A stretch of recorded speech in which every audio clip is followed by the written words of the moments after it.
வணக்கம். நான் உங்க முத்துக்குமாரி. நம்ம சேனலை நீங்க இப்போ தான் ஃபர்ஸ்ட் டைம் பார்க்குறீங்க அப்படின்னா, சப்ஸ்கிரைப் பண்ணிக்கோங்க. பெல் ஐக்கனை ப்ரெஸ் பண்ணிக்கோங்க. அதில் ஆல்னு ஒரு ஆப்ஷன் இருக்கும். அதையும் மறக்காமல் கொடுத்துக்கோங்க. ஸோ தட் நம்ம சேனலில் போடக்கூடிய எல்லா வீடியோஸும் உங்களுக்கு ப்ராப்பராக நோட்டிஃபை ஆகும். இந்த வீடியோவில் நம்ம என்ன பார்க்க போகிறோம் அப்படின்னா, சனி வக்ர பயிற்சியுடைய பலன்கள். அது என்ன வக்ர பயிற்சிக்கு ஒரு சிறப்பாக பலன்கள் அப்படின்னா, வக்ரம் அப்படிங்கிறது ரெட்ராகேஷன் அப்படின்னு சொல்லுவோம். சூரியனுக்கு சரியாக 251 டிகிரியில் சனி வரும்போது வக்ரம் அடைகிறாரு. வக்ரம் அப்படிங்கிறது தன் நிலை மாதிரி செயல்படுறது. அதாவது அந்த சுற்று வட்டாரத்தில் அந்த கிரகம் வந்து இப்படி நேர்கதியில் ட்ராவல் பண்ணுறது கொஞ்சம் ரிவர்ஸாக ட்ராவல் பண்ண ஆரம்பிக்கும். ட்ராவல் பண்ணாது நம்மளுடைய பார்வைக்கு அப்படி தெரியும்.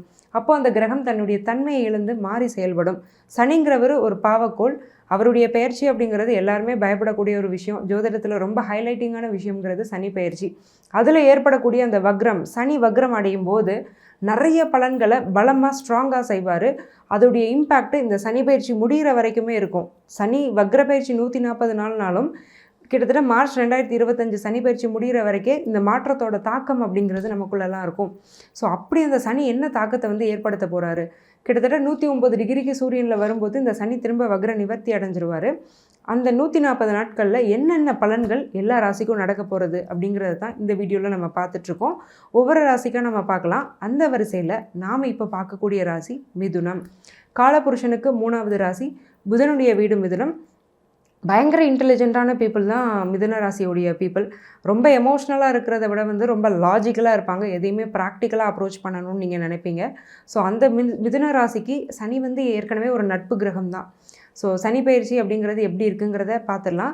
அஷ்டம சனியினால் ரொம்ப கஷ்டப்பட்டீங்க மிதுன ராசி. இப்போ திரும்ப பாக்ய சனியாக மாறி இருக்கிறாரு. ஸோ பாக்ய சனியாக மாறும்போது அஷ்டம சனியில் நீங்கள் கற்றுக்கிட்ட விஷயங்களெல்லாம் இம்ப்ளிமெண்ட் பண்ணி நிறைய நல்லது நடக்கும். ஆனாலும் சில ஒரு புள்ளி வைக்கிற மாதிரி சில விஷயங்கள் இருக்க தான் செய்யும். ஏன்னா பாக்யஸ்தானம் அப்படிங்கிறது இயற்கையாகவே ஒரு நல்ல ஸ்தானம். அங்கே போய் ஒரு பாவ கிரகமான சனி ஆட்சியாக வர இருக்கார். கும்பம்ங்கிறது ஒரு ஸ்திர வீடு வேறு. அதனால் அவர் என்ன பண்ணுவார்னா, அவர் கொடுக்கக்கூடிய பலன்களை பலமாக கொடுப்பாரு, ஸ்ட்ராங்காக கொடுப்பாரு. சரி, அப்படி என்ன தான் நடந்துட்டுருக்கு மிதுன ராசிக்குன்னா, பொதுவாகவே 9th ஹவுஸ் அப்படின்னா ஹவுஸ் ஆஃப் லக்னு சொல்லுவோம். உங்களுடைய பாஸ்ட் கர்மா அதோடைய அந்த கிட்டத்தட்ட அந்த பாக்யஸ்தானம்னு சொல்லுவோம். உங்கள் பாஸ்ட் லைஃப்பில் வந்து நீங்கள் பண்ண நல்லது கெட்டது எல்லாத்தையுமே ஆக்டிவேட் பண்ணுறது 2 இடம். ஒன்று 5ஆம் இடம், இன்னொன்று 9ஆம் இடம். அப்போது பாஸ்ட் லைஃப் ஸ்ட்ரைட்டாக கனெக்ட் ஆகுது இந்த சனி பயிற்சியில். போன ஜென்மத்தில் நீங்கள் செஞ்ச நல்லதுக்கும் கெட்டதுக்குமான பலன்களை சனி கொடுப்பாரு. என்ன ரீசன்னா, அவர் கர்மகாரகன். ஒரு நீதிமான்னு சொல்லலாம், நீதி தேவதைன்னு சொல்லலாம், ஜஸ்டிஸ் பிளானட் அப்படின்னு சாட்டனை சொல்லுவாங்க.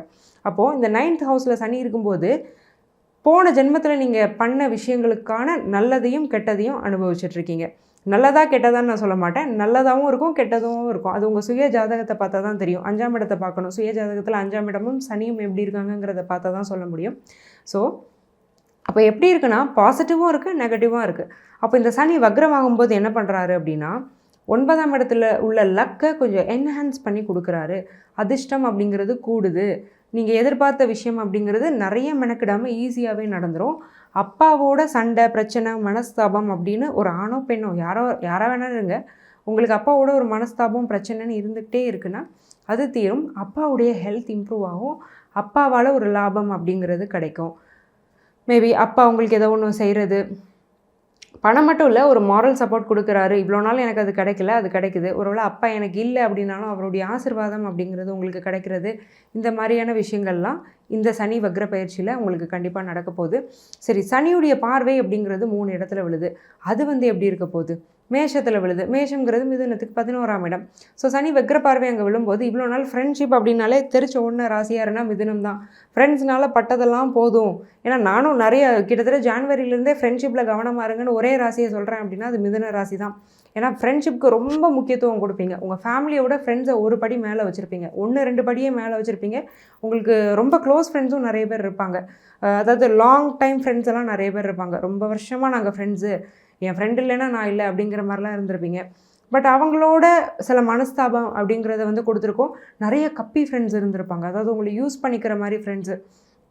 உங்களுக்கே தெரியாது உங்களை அவங்க யூஸ் பண்ணுறாங்கன்னு, அந்தளவுக்கு யூஸ் பண்ணியிருப்பாங்க.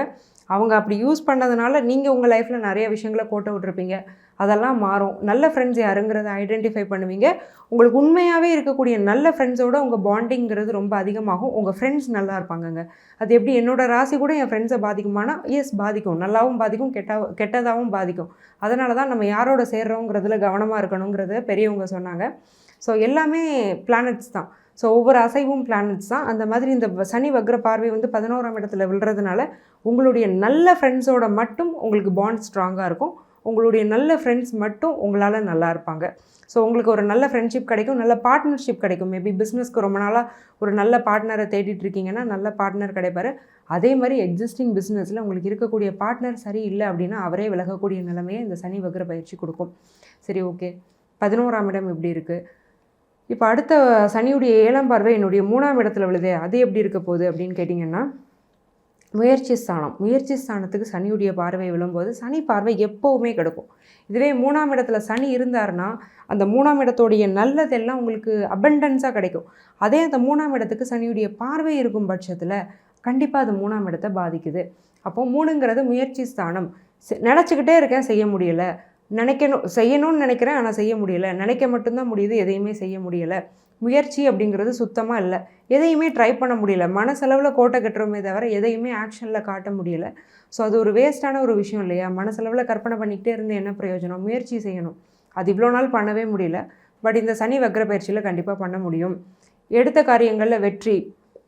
ஏன்னா ஹவுஸ் ஆஃப் விக்ட்ரி அப்படிங்கிறது 3rd ஹவுஸ், சக்ஸஸ் அப்படிங்கிறத கொடுக்குறது 3rd ஹவுஸ். நீங்கள் போடுற எஃபர்ட்ஸ்னால உங்களுக்கு சக்ஸஸ் கிடைக்கிறது 3rd ஹவுஸ். இவ்வளோ நாளே அதை பண்ண முடியல, பட் இனிமேல் உங்களால் ஒரு எஃபர்ட் போட்டு அதில் சக்ஸஸ் ஆகவும் முடியும். அதே மாதிரி இளைய சகோதர ஸ்தானம் 3rd ஹவுஸ். என் தம்பியோடையோ தங்கச்சியோடையோ எனக்கு நல்ல பாண்டிங் இல்லை, பேசலை, வைக்கலை, செய்யலைன்னா இனிமேல் அவங்களோட நீங்கள் நல்லா பேசவோ பழகவோ முடியும். ஏன்னா 11th ஹவுஸும் நல்லாயிருக்கு, 3rd ஹவுஸும் நல்லாயிருக்கு. உங்களுக்கு மூத்த சகோதர சகோதரினாலும் பரவாயில்ல, இளைய சகோதர சகோதரினாலும் பரவாயில்ல, உங்களுக்கும் உண்டான பாண்டிங் நல்லாயிருக்கும். 2 பேருக்குமான ஒரு மியூச்சுவல் சப்போர்ட் அப்படிங்கிறதும் ரொம்ப நல்லாயிருக்கும். அதே மாதிரி இந்த 3rd ஹவுஸ் அப்படிங்கிறது கம்யூனிகேஷனை குறிக்கும். நான் சாதாரணமாக ஒரு வார்த்தை சொன்னேன், ஆனால் அது ஒரு பெரிய வில்லங்கம் ஆயிடுச்சு, பெரிய பிரச்சனை ஆயிடுச்சு, நான் ரொம்ப அவமானப்பட்டுட்டேன், ஒரு சாதாரண ஒரு வார்த்தையை சொல்கிறேன், அதை வந்து பெருசாக பிரச்சனை பண்ணிட்டாங்க சுற்றி இருக்கிறவங்க. இந்த மாதிரி சூழ்நிலையை அதிகமாக ஃபேஸ் பண்ணது மிதுன ராசி தான். இது கேட்குறதுக்கு வேணால் ரொம்ப சில்லியாக இருக்கும், பட் ஆனால் இதெல்லாம் அனுபவிக்கிறவங்களுக்கு தான் தெரியும். நம்ம யதார்த்தமாக ஒன்று சொல்லியிருப்போம், அது ரொம்ப மோசமான ஒரு எம்ப்ராசிங்கான ஒரு சுச்சுவேஷனில் நம்மளை கொண்டு போய் விட்டுருக்கோம். அந்த நிலைமை மாறப்போது. உங்கள் கம்யூனிகேஷன் வந்து கிளியராக இருக்க போது. அதே மாதிரி வர்ச்சுவல் கம்யூனிகேஷன் அப்படிங்கிறத குறிக்கிறதும் 3rd ஹவுஸ் தான். நீங்கள் even internet calling, video calling, group chat, இந்த மாதிரியான விஷயங்களை உங்களோட ஆஃபீஸ் சம்மந்தப்பட்ட விஷயங்களை நீங்கள் பண்ணுறீங்க அப்படின்னாலும் அதில் ஏதாவது ஒரு ஃபால்ட் வந்திருக்கும். ஈவன் நெட்வொர்க்கே கிடைக்காம நிறைய பேர் கவலைப்பட்டிருப்பீங்க. அடிக்கடி ஃபோன் ரிப்பேர் ஆகிருக்கும், டெக்னாலஜிக்கல் டிஃபெக்ட் அப்படிங்கிறது நிறைய ஃபேஸ் பண்ணியிருப்பீங்க. அதெல்லாம் மாறப்போது. இனிமேல் அந்த விஷயங்கள்லாம் ரொம்ப கிளியராக இருக்க போகுது. சனியுடைய 10ஆம் பார்வை. சனியுடைய 10ஆம் பார்வைங்கிறது ரொம்ப கொடூரமானதுங்க. அந்த 3rd 7th 10th ஹவுஸ்லேயே ரொம்ப கொடூரமான பார்வை எதுனா 10ஆம் பார்வை தான். ஏன்னா க்ளோசஸ்ட் ஆக்சிஸில் சனி வந்து அந்த சனியுடைய அந்த ஆஸ்பெக்ட் அப்படிங்கிறது இருக்கும். அந்த 10ஆம் பார்வை எங்கே விழுது அப்படின்னா 6ஆம் இடத்துக்கு விழுது. அப்போ கடன், நோய், எதிரி, இந்த 3மே இல்லை, சுத்தமாக இல்லை. கடன் வந்து குறைஞ்சிது, நோய்ங்கிறது நிவர்த்தியாச்சு, எதிரிங்கிறவர் வந்து இல்லவே இல்லை. அப்படி தான் பலன் இருந்திருக்கணும். பட் ஆனால் ஆப்போசிட்டாக கடன் இருந்தது, ஹெல்த் இஷ்யூஸ் ஃப்ரீக்வெண்ட்டாக வந்தது, தேவையில்லாத நெகட்டிவ் தாட்ஸ் உங்களுக்குள்ளேயும் வந்தது. அதுக்கு காரணம் ஸ்திர வீடான கும்பத்திலேருந்து சனி பார்த்தது தான். இப்போ சனி வக்ரத்தில் என்ன ஆக போகுதுன்னா கடன் கொஞ்சம் கொஞ்சமாக அடைய போகுது, மனசு நிம்மதியாக போகுது, நோய்ங்கிறது குறைய போகுது. ஸோ இந்த 6ஆம் இடம்ங்கிறது ரொம்பவே பாசிட்டிவான விஷயந்தான். பட் ஒரு விஷயத்தில் மட்டும் கவனமாக இருங்க. யாரையும் நம்பி பணம் கொடுக்காதீங்க, யாருக்கிட்டேயும் பணம் வாங்காதீங்க. இந்த 2மே உங்களுக்கு நல்லது கிடையாது. இவ்வளோ நேரம் நம்ம பார்த்துட்டு இருந்தது ஜென்ரலான ப்ரெடிக்ஷன்ஸ் தான். மிதுன ராசிக்கு ஓவராலாக பார்த்துக்கிட்டிங்க அப்படின்னா உங்கள் முயற்சியில் வெற்றி, உங்களுடைய மனசு நிம்மதியாக இருக்க போது, ஃப்ரெண்ட்ஷிப்னால பெனிஃபிட் கிடைக்க போகுது, நல்ல பார்ட்னர்ஸ் கிடைக்க போகிறாங்க, பிஸ்னஸ் நல்லா போக போகுது, அப்பா வழியில் நல்ல விஷயங்கள், லக் ட்ரிகர் ஆக போகுது, எல்லாமே பாசிட்டிவாக தான் இருக்குது. சில விஷயங்களை பண்ணாதீங்கன்னு நம்ம இண்டிகேட் பண்ணியிருக்கோம், அதையும் மனசில் வச்சுக்கோங்க. இந்த ஜென்ரல் ப்ரெடிக்ஷனை தாண்டி உங்களுக்கு பிரத்யேகமாக ப்ரெடிக்ஷன்ஸ் வேணும், உங்கள் ஜாதகத்தோட பலன் வேணும்னா கீழே கொடுத்துருக்க என்னுடைய நம்பருக்கு காண்டாக்ட் பண்ணி என்னுடைய அப்பாயின்மெண்ட்டை புக் பண்ணிக்கோங்க. நான் உங்களுக்கு டீட்டெயில்டான சொல்யூஷனோடு சேர்ந்து வாழ்வியல் பரிகாரங்களும் சொல்லுவேன். அதனால் பெனிஃபிட் ஆனவங்க நிறைய பேர். அந்த வரிசையில் நீங்களும் இடம் பெறணும்னு நான் மனசார வாழ்த்திக்கிறேன். ஆல் த வெரி பெஸ்ட் மிதுனம். நன்றி, வணக்கம்.